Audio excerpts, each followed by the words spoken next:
بسم اللہ الرحمن الرحیم۔ المقصد الثالث فی المجرورات، مقصد سے وہ مجرورات کے بارے میں ہے۔ الاسماء المجرورات قسم واحد، اسماء مجرورات کی ایک قسم ہے، قسم واحد ہے، ایک قسم ہے۔ وہ اسماء جو مجرور ہوتے ہیں ان کی ایک قسم ہے۔ وہو المضاف الیہ فقط، اور وہ قسم واحد فقط مضاف الیہ ہے۔ اب اس مضاف الیہ کی دو قسمیں ہیں، لیکن ایک کو اصطلاحاً مضاف الیہ کہا جاتا ہے اور دوسرے کو اصطلاحاً جار و مجرور کہا جاتا ہے۔ وہو یعنی یہ مضاف الیہ کسے کہتے ہیں؟ کل اسم نصب الیہ شیء، ہر وہ اسم کے جس کی طرف نسبت دی جائے کسی بھی شے کی، بواسطۃ حرف الجر، حرف جر کے واسطے سے۔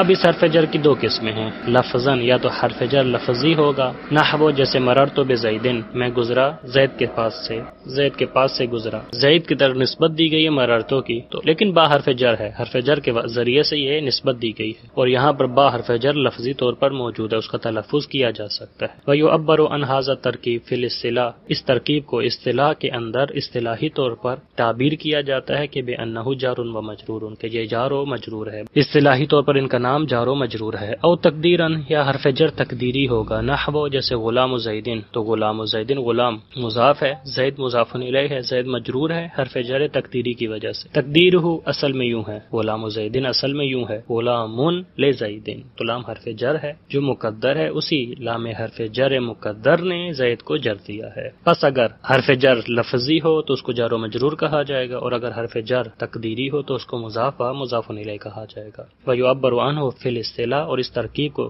اصطلاح میں تعبیر کیا جاتا ہے بِأَنَّهُ مضاف و مضاف الیہ، کہ یہ مضاف و مضاف الیہ ہے، غلام مضاف ہوگا، زید مضاف الیہ ہوگا۔ وَيَجِبُ تَجْرِيدُ الْمُضَافِ عَنِ التَّنْوِينِ، واجب ہے مضاف کا خالی ہونا تنوین سے۔ وَمَا يَقُومُ مَقَامَهُ، اور وہ جو قائم مقام ہے تنوین سے، یعنی تنوین کے قائم مقام بنتے ہیں، جانشین بنتے ہیں، یعنی نون تثنیہ اور نون جم۔ تینوں کی مثالیں نحو غلام زیدن، تو غلام تنوین کے ساتھ تھا، تنوین اضافے کی وجہ سے گر چکی ہے۔ وغلام امرن، تو غلامہ میں تثنیہ کی نون تھی لیکن وہ اضافے کی وجہ سے گر چکی ہے۔ ومسلم مصرن میں جم کی نون تھی، اضافے کی وجہ سے گر چکی ہے۔ یہ نقطہ پہلے بھی بیان کیا ہے جب ہم نے اصناف اعراب کو بیان کیا تھا، وہاں ذکر کیا تھا کہ تثنیہ کی نون اور جم کی نون اضافہ کی وجہ سے گر جاتی ہے، یہاں پر بھی اسی کو ذکر کر رہے ہیں۔ وعلم جان لے ان الاضافۃ لا قسمین، اضافہ کی دو قسمیں ہیں، معنویۃ و لفظیۃ۔ پہلی قسم معنویہ ہے، اضافہ معنویہ، دوسری قسم اضافہ لفظیہ ہے۔ اما المعنویہ، تو سب سے پہلے معنویہ، اس کی تعریف کر رہے ہیں۔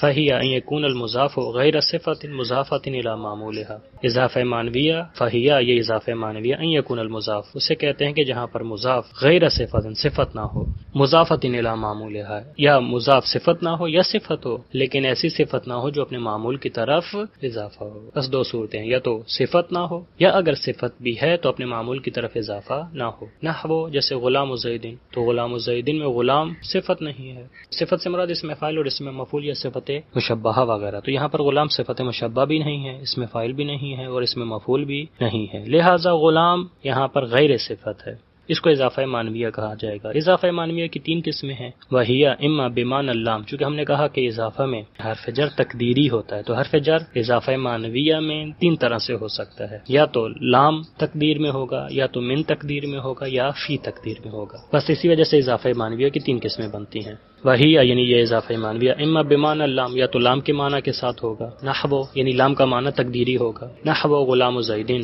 تو اصل میں ہے غلام لزیدن، او بمعنی من، یا من کے معنی کے ساتھ ہوگا، یعنی من کا معنی مقدر ہوگا، من حرف جر کا معنی مقدر ہوگا، کخاتم فضۃ، اصل میں کخاتم من فضۃ، او بمعنی فی، یا فی کا معنی فی کے معنی کے ساتھ ہوگا، نحو صلاۃ اللیل، یعنی صلاۃ فی اللیل۔ بس تین قسمیں ہیں، اگر مضاف الیہ مضاف کا مالک ہو تو لام مقدر ہوگا، اگر مضاف الیہ جنس ہو مضاف کی تو اس صورت میں من تقدیر میں ہوگا، اور اگر مضاف الیہ ظرف ہو مضاف کے لیے تو وہاں پر فی تقدیر میں ہوگا۔ بس تین صورتیں بنتی ہیں۔ وفائدۃ هذه الاضافۃ، اس اضافے کا فائدہ، اضافہ سے مراد اضافہ معنویہ، اضافہ معنویہ کے دو فائدے ہیں، ایک تعریف المضاف، مضاف معرفہ ہو جائے گا، ان اضیف الی معرفۃ، کہ جب اس کو اضافہ کیا جائے معرفہ کی طرف، کیونکہ مضاف ہمیشہ نکرہ ہوتا ہے، اب یہ نکرہ ہو سکتا ہے مضاف الیہ معرفہ کی طرف اضافہ ہو سکتا ہے مضاف الیہ نکرہ کی طرف اضافہ ہو۔ اگر اضافہ ہوگا معرفہ کی طرف تو یہ خود بھی معرفہ بن جائے گا، کما مرہ جیسے مثال گزری ہے غلام و زیدن کی، غلام نکرہ تھا لیکن زید کی طرف اضافہ ہونے کی وجہ سے معرفہ ہو چکا ہے، ایک فائدہ۔ دوسرا فائدہ بتخصیصہ، مضاف کے اندر تخصیص آ جائے گی ان اضیف الی نکرۃ کے جب اضافہ ہو نکرہ کی طرف. نحو جیسے غلام و رجل، تو غلام و رجل میں غلام نکرہ ہے، رجل بھی نکرہ ہے، نکرہ کی طرف اضافہ ہوا، لیکن غلام نکرہ تھا، اس کا دائرہ وسیع تھا، احتمالات زیادہ تھے، لیکن اب چونکہ رجل کی طرف اضافہ ہو چکا ہے تو اس کے اندر تخصیص آ چکی ہے، یعنی احتمالات کم ہو چکے ہیں، دائرہ مختصر ہو چکا ہے. یہ ہے اضافہ معنویہ. وَأَمَّا اللَّفْظِيَّةُ تو لفظیہ، اضافہ لفظیہ کسے کہتے ہیں؟ فہیہ یعنی یہ اضافہ لفظیہ ان یکون المضاف صفۃ مضافۃ الی معمولها، کہ یہ اضافہ لفظیہ جہاں پر مضاف صفت ہو اور اپنے معمول کی طرف اضافہ ہو، یعنی اس میں فاعل ہو، اس میں مفعول ہو، صفت مشبہہ ہو اور اپنے معمول ہی کی طرف اضافہ ہو.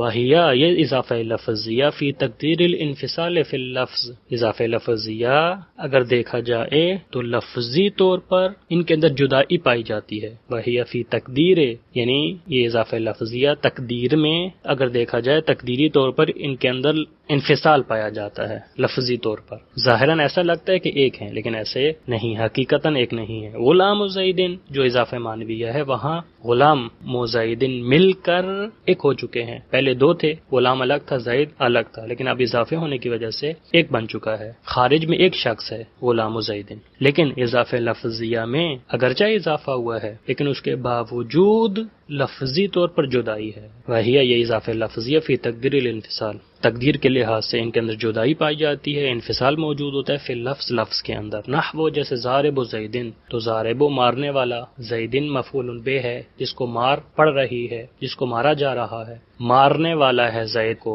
کون مارنے والا ہے؟ مثلا ایک اور شخص عمر، تو عمر الگ ہے، زید الگ ہے، مارنے والا الگ ہے، مار کھانے والا الگ ہے. پس اضافہ ہوا ہے اور اضافے کی خصوصیت بھی یہی ہے کہ دو چیزوں کو ایک چیز بنا دیتا ہے، لیکن اضافہ لفظیہ میں نہیں ہوتا اس طرح. اضافہ لفظیہ میں پہلے بھی دو تھے اب بھی دو ہیں، اضافے سے پہلے بھی دو تھے اب بھی دو ہیں. پھر اضافے کا کیا فائدہ ہے؟ اضافے کا کام یہی ہے کہ وہ دو چیزوں کو ایک بنا دیتا ہے. وفائدتها، لیکن اس اضافہ لفظیہ کا فائدہ یہ ہے تخفیف فی اللفظ، لفظ میں تخفیف آ جاتی ہے. تخفیف ہلکا پن، تنوین گر جاتی ہے، تثنیہ کی نون گر جاتی ہے، جم کی نون گر جاتی ہے، اور یہ بہت بڑا فائدہ ہے. اسی فائدے کی وجہ سے اضافہ لفظیہ کو جائز قرار دیا گیا ہے. اگر یہ فائدہ نہ ہوتا تو پھر اضافہ لفظیہ اصلا جائز نہ ہوتا.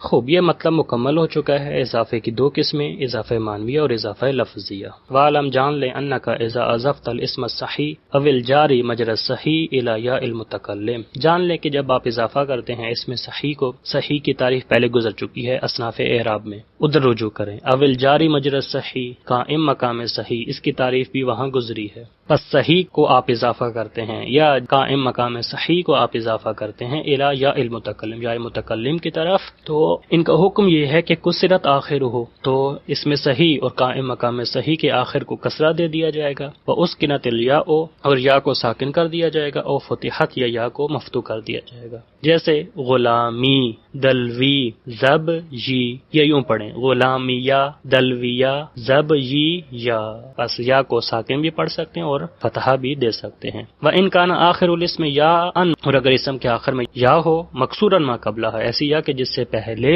کسرہ ہو، جیسے کہ اسم منقوص ہے، پھر اگر اس کو اضافہ کریں، اسم منقوص کو یا متکلم کی طرف اضافہ کریں گے تو ادغمت الیاء فی الجاء، تو یا کو یا میں ادغام کر دیا جائے گا. وفتحت الیاء الثانیہ، اور یا ثانیہ جو ہے یا دوم اس کو فتحہ دے دیا جائے گا. وجہ لئلا یلتقی الساکنان، تاکہ دو ساکن اکٹھے نہ ہو سکیں، التقاء ساکنین نہ ہو جائے، اسی وجہ سے یا دوم کو فتحہ دے دیا جائے گا. کما تقول فی القاضی، جیسے کہ آپ قاضی میں کہیں گے قاضیہ، وفر رامی، اور رامی میں آپ کہیں گے رامیہ، یا کو یا میں ادغام کریں گے اور یا دوم کو فتحہ دے دیں گے تاکہ التقاء ساکنین لازم نہ آئے. وَإِن كَانَ فِي آخِرِهِ وَاوٌ مَضْمُومٌ مَا قَبْلَهَا، اور اگر اسم کے آخر میں واو اور اس سے پہلے ضمہ ہو، جیسے کہ جمع مذکر سالم، تو اگر اس جمع مذکر سالم کو یا متکلم کی طرف اضافہ کریں گے تو اس واو کو یا میں تبدیل کر دیں گے. وَعَمِلْتَ كَمَا عَمِلْتَ الْآنَ، اور آپ وہی عمل کریں گے کہ جو ابھی آپ نے عمل کیا ہے اوپر اس میں منقوص میں، یعنی وہی یا کو یا میں پھر ادغام کریں گے اور یا دوم کو فتحہ دے دیں گے تاکہ التقاء ساکنین لازم نہ آئے. کما تقولو، جیسے آپ کہیں گے جاءنی مسلمیہ،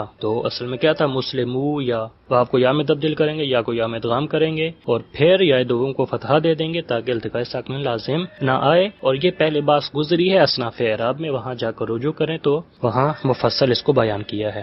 وفی الاسماء الستۃ، اسماء ستہ جن کو ہم اصناف اعراب میں بیان کر چکے ہیں، 6 اسماء ہیں. ستہ یعنی 6 اسماء ہیں کہ جن کو اسماء ستہ کہا جاتا ہے. کما تقولو، ان کے اندر بھی اسی طرح ہوگا، یعنی یا کو یا کے اندر ادغام کر دیں گے اور دوسری یا کو فتحہ دے دیں گے تاکہ التقاء ساکنین لازم نہ آئے. اخیہ، ابیہ، حمیہ، ہنیہ، فیہ. ان دا قوم، ایک قوم کے نزدیک اسی طرح ہے. وضو، اور زو بھی اسماء ستہ میں سے ہے لیکن لا یضاف الی مضمر اصلا، یہ ضمیر کی طرف اضافہ نہیں ہوتا اصلا، کبھی بھی اضافہ نہیں ہوتا. وقول الشاعر، اور شاعر کا یہ جو شعر ہے، انما یعرف ذا الفضل من الناس ذبوح، اس شعر کے اندر شاعر نے زو کو اضافہ کیا ہے ضمیر کی طرف. ہم نے قاعدہ ذکر کیا ہے کہ زو اضافہ نہیں ہوتا ضمیر کی طرف اصلاً کبھی بھی کسی بھی صورت میں، لیکن شاعر نے زو کو اضافہ کیا ہے ضمیر کی طرف. زو کا جم زبو ہے، اسی زبو کو اضافہ کیا ضمیر کی طرف. شعر کے دوسرے حصے میں انما یعرف ذا الفضل من الناس زبو ہو تو زو کی جم زبو اس کو اضافہ کیا ہے ہو کی طرف. یہ شاعر کا جو شعر ہے شاذ ہے، قاعدے کے برخلاف ہے. قاعدہ یہ ہے کہ زو اضافہ نہیں ہوتا ضمیر کی طرف، لیکن شاعر نے یہ کام کیا ہے اور یہ قاعدے کے برخلاف ہے. وَإِذَا قَطَعْتَ عَنِ الْإِضَافَةِ، لیکن اگر آپ اضافہ سے کاٹ دیتے ہیں، اسماء ستہ کو اضافہ سے کاٹ دیتے ہیں، قلتا تو آپ یوں پڑھیں گے اخن، ابن، حمن، ہنن، فمن، اس طرح سے پڑھیں گے تنوین کے ساتھ. وَيَجُوزُ الْحَرَكَاتُ الثَّلَاث، جب اضافہ سے منقطع ہو جائیں گے تو پھر حرکات ثلاث جائز ہو جائیں گی. جس طرح کا عامل ہوگا اسی طرح کا اعراب. مثلا ابن بھی پڑھ سکتے ہیں، ابن بھی پڑھ سکتے ہیں، ابن بھی پڑھ سکتے ہیں. تینوں حرکات ثلاث سب کے لیے جائز ہوں گی. وضو، لیکن زو جو ہے لا یقطع عن الاضافۃ البتۃ اصلا، زو جو ہے قطع نہیں ہو سکتا، کاٹا نہیں جا سکتا اضافہ سے. البتۃ اصلا تاکیدات ہیں، یعنی کبھی بھی اضافہ سے قطع نہیں ہو سکتا. ھذا کلہ مجرور بتقدیر حرف الجر، یہ سب کی سب جو بات ہم نے کی ہے یہ اس مجرور کے بارے میں ہے جو حرف جر تقدیری کے ساتھ مجرور ہو. حرف جر تقدیری کے ساتھ جو مجرور ہو یعنی مضاف الیہ، اس کے بارے میں ہم نے یہ ساری بات کی ہے. اما ما یذکر فیہ حرف الجر، لیکن وہ مثلا کلمہ کہ جس کے اندر حرف جر ذکر کیا جاتا ہے لفظی طور پر، فسیأتیک فی القسم الثالث، وہ ان قریب آ جائے گا قسم سوم میں انشاءاللہ تعالی اگر خدا بند نے چاہا. الخاتمۃ فی التوابع، اس کو پھر اگلے درس میں بیان کریں گے. وصلی اللہ علی محمد وآلہ الطیبین الطاہرین المعصومین.